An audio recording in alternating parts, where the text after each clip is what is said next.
name is Alumni, and I'm from Providence, Rhode Island, but specifically I'm from right here in the south side of Providence, Rhode Island, which is also the home of CityArts. Well, I first had heard of CityArts as a middle schooler at Roger Williams Middle School, which isn't too far from this building here. And it was around 2000 or 2001, and I had heard about, a comics class that was going on here, and I signed up. It was me and my best friend JR, and we showed up, and I think it was my first experience with really any after-school program, but I'm glad that it was with such a great after-school program. Hello, my name is Bridget Nee, and I'm from Cranston, Rhode Island. I found out about CityArts through Sister Anne, who was the nun at the church I grew up going to, and encouraged me to join the first class that was in this building in 1993. Hello, my name is James Fatoma. I am from Providence, Rhode Island. One of my friends was a part of CityArts, and one day he told me to come with him, and I came, and I ended up signing up and becoming part of the classes here. I think it was a graffiti class at the time. My name is Ruth, and I'm from Providence. I became involved in CityArts 3 years ago, and I just fell in love with it. Hi, my name is Jasmine Morillon. I started coming to CityArts when I was 13. When I first came here, I felt really nervous, like walking here because I walked from school. And I was just like, oh my goodness, I'm gonna have to meet a bunch of new people, and I don't know what it's like, I don't know anybody. But as soon as I walked in, all the staff and students were really welcoming. They just welcomed me with open arms. One of the things that I remember the best about when I first started coming here was everyone, the students and the teachers and the staff, are all very high energy and very interested in what they're doing. So I think that was part of the reason why I liked it so much. It was cool meeting other kids from other schools, especially around the same age group.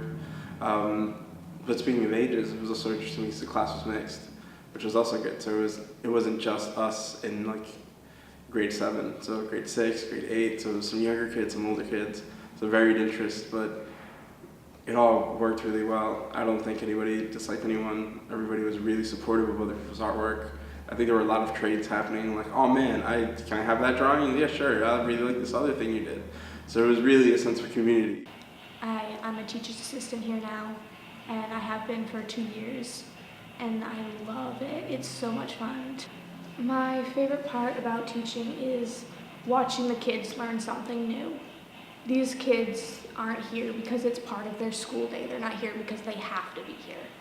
And so when they get to learn something that they're interested in a class that they wanted to take, that's the coolest part. I absolutely think that, coming to CityArts here as a young person definitely influenced what it is that I do now as an adult. I'm currently a resident artist mentor, and I see myself as a youth worker, but specifically someone who works with youth in the arts. So I work at Year Up Providence, and I'm a business communications instructor.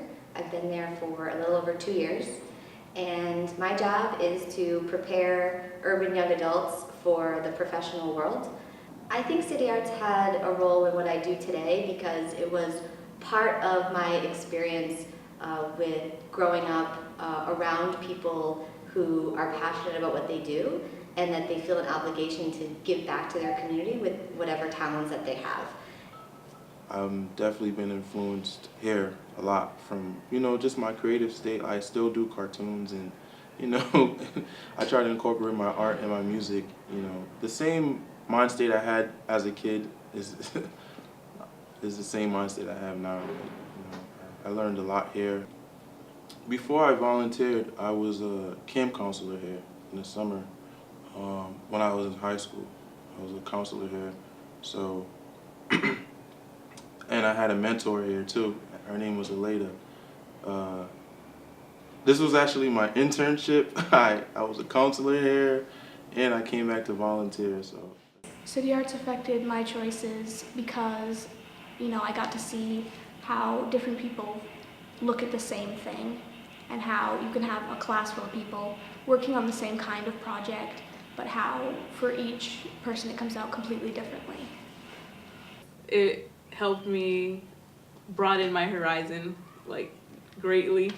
I was always so to myself and not really like into like meeting new people, but now I'm totally in love with like meeting new people because you get to learn more things and hear new stories. City Arts really helped me to like better myself as a person, and they helped me a lot, like not to try to better myself for other people, like do it for myself. I could have probably been doing a lot of my friends, you know, they went different paths, you know. Some of them were in the street, some of them, you know, are doing good in school and, you know, doing, you know, good in life. And I feel my path is really good because I had, you know, programs like City Arts to help me, you know, stay in a straight path. If it wasn't for, you know, these programs, I wouldn't be doing, you know, a lot of the stuff that I'm doing now. You know, I value the creativity that is still in me because of this program. Working with others, you know, I learned how to become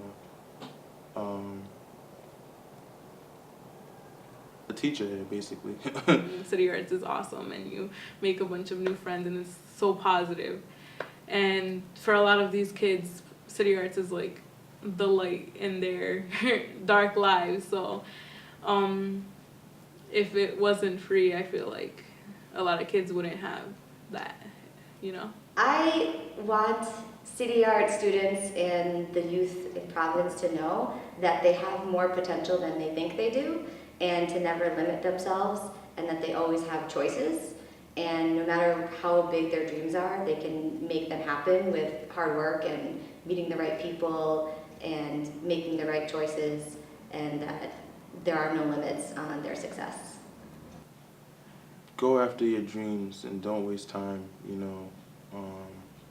Go after whatever it is that you love doing, you know, and just keep that fire burning. You know, I think something that I'd like the youth who come through this space, or in Providence at large, to really take away from their experiences as young people or as young artists in this community is to not be afraid to take those risks. You know, to fight some of the cultural norms that I think might be expected of them.